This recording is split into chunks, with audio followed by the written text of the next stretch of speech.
प्रभु यीशु के सामर्थ्य नाम में आप सबको जय मसीह की। Praise the Lord. आइए आज के मनन के लिए हम परमेश्वर के पवित्र वचन को निकालें। मेरे साथ भजन संहिता निकालिएगा, अध्याय 40 और 40 अध्याय के वचन 17 को पढ़िएगा। यहाँ पर लिखा है, मैं तो दीन और दरिद्र हूँ, तो भी प्रभु मेरी चिंता करता है। तू मेरा सहायक और छुड़ाने वाला है, हे मेरे परमेश्वर विलम्ब ना कर। Praise the Lord, hallelujah. परमेश्वर के लोगों, कौन आपकी चिंता करता है? आपके परिवार में कोई आपकी परवाह करता है? आपके घर में, आपके फैमिली मेम्बर में कौन है जो आपके घर की चिंता, आपके पत्नी, बेटा, बेटी या परिवार के लोगों की चिंता करता है? कोई भी नहीं। सबको अपने से मतलब है। किसी को क्या पड़ा है कि आपके जीवन में क्या बीत रहा है। हाँ, दुनिया तो हंसने को तैयार है। आप गिरेंगे और लोग ठहाका लगाएंगे। आप गिरेंगे और लोग कहेंगे हाँ अच्छा हुआ इसके साथ में। ये संसार की प्रवृत्ति है। लेकिन जिस परमेश्वर ने आपको बनाया, जिस प्रभु ने आपको माँ के गर्भ में रचा, जिसने कहा कि मैं जो कल्पनाएं तुम्हारे विषय में करता हूँ वो हानि के निवारण कुशल के, उस परमेश्वर का विचार क्या है? तो परमेश्वर का दास कहता है कि प्रभु चिंता करता है। Hallelujah, praise the Lord. कौन चिंता कर रहा है? परमेश्वर।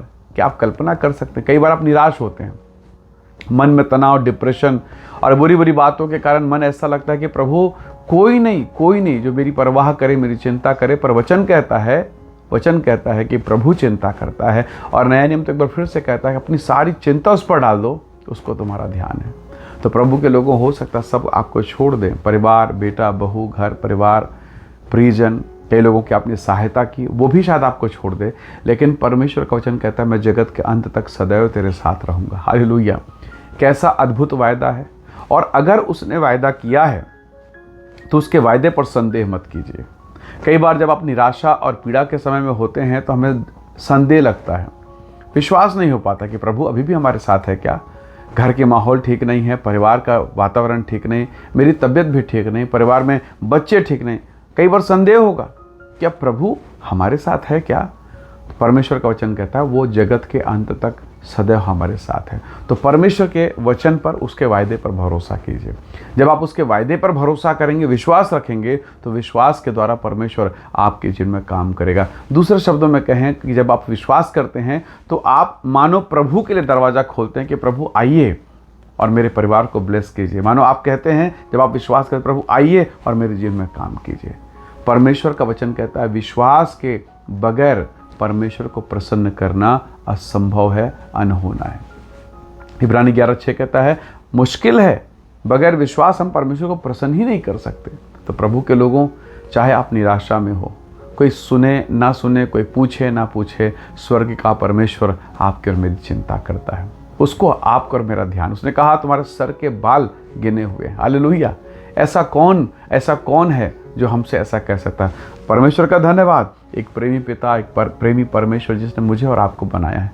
इसलिए आज हो सकता है आप समस्याओं में घिरे हों, हो सकता है तकलीफ़ें आपको, परेशानी ने घेर के रखा हो, मन में निराशाएं, आप कलीसिया जा रहे हैं, चर्च जा रहे हैं, बराबर प्रार्थना कर रहे हैं, पर हो सकता है कोई रास्ता दिखाई नहीं रहा हो। प्रभु के लोगों, बहुत बार कभी कभी जब तकलीफ जीवन में होता है तो रात बहुत लंबी लगती है। हालांकि 12 घंटे का ही रात है, पर फिर भी बहुत लंबा लगता है, कब सुबह होगा, कब। तो कई बार जब आप अपने जीवन में ऐसे ही छटपटाते हैं, कोई सहायता नहीं, कोई मददगार नहीं, कोई सुधि लेने वाला नहीं, फिर भी आपका परमेश्वर आपके साथ है, वो संभालेगा। इसलिए शांत रहिए, भरोसा कीजिए, परमेश्वर के उत्तर का इंतज़ार कीजिए। जब परमेश्वर आपको उत्तर देगा तो लोगों को झुकना पड़ेगा। वो आपको जब महिमा के सिंहासन पर बैठाएगा तो लोगों को आपके सामने झुकना पड़ेगा। इसलिए प्रभु की आराधना कीजिए। वचन कहता है मेरा परमेश्वर, मेरा प्रभु मेरी चिंता करता है। और नीचे के भागों में लिखा है तू मेरा सहायक, मेरा छुड़ाने वाला है। तो हो सकता है कोई सहायता ना करे, कोई ना छुड़ाए, कोई ना बचाए, कोई आपसे ना मिले, कोई भी आप पर दया ना करे, पर परमेश्वर करेगा, वो प्रबंध करेगा। उसका नाम अद्भुत युक्ति करने वाला पराक्रमी परमेश्वर है। इसलिए जीवन के कठिन परिस्थितियों में वचन में टिके रहें, वचन में बने रहें, उसके वायदे पर बने रहें, और प्रभु आपके जीवन फिर अपनी सामर्थ्य प्रकट करेगा। हालेलुया। सो आइए दुआ करें और प्रभु से सामर्थ्य मांगे कि वो मुझे और आपको बलवंत करे। आइए दुआ करें। प्रेमी अनुग्रहकारी स्वर्ग पिता, मेरे प्रिय भाई बहनों पर दया कर, विशेषकर जो संदेश इस वीडियो को देखते हैं वे सब प्रभु यीशु के नाम से आशीषित होने पाएँ। हर एक डिप्रेशन, तनाव, पीड़ा, परेशानी दूर हो प्रभु, और अपने सामर्थ्य हाथ को बढ़ाकर आप इन्हें ब्लेस करें। सारी महिमा देते हुए विनती प्रभु यीशु के सामर्थ्य नाम से मांगते हैं। आमीन, आमीन।